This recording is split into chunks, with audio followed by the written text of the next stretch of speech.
Welcome to the Learning Pines YouTube. We hope this video helps. In this video, I will explain how to not make Roblox laggy on mobile. First, ensure your device operating system is fully updated. Newer versions often include critical performance enhancements and bug fixes. Immediately close any other applications running in the background, as these consume valuable system resources and slow things down. A simple device restart can also clear temporary data and refresh your device's memory, providing a fresh start for much smoother gameplay. Next, dive into your phone settings to optimize performance.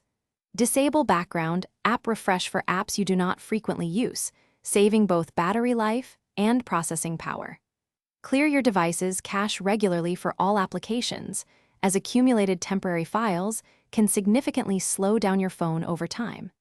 Make sure your phone has at least 2 to 3 gigabytes of free storage space for optimal functioning. Within Roblox itself, there are crucial settings you can change.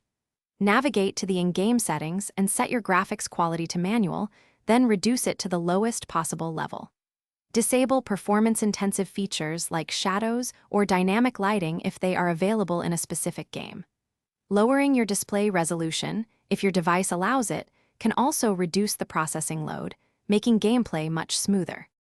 Your internet connection profoundly affects Roblox's performance.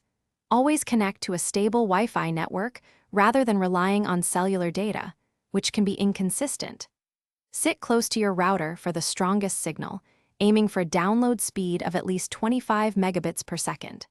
Additionally, consistently keep a minimum of 8 gigabytes of free internal storage on your device for seamless application loading. Thanks for watching. Consider subscribing if we helped you.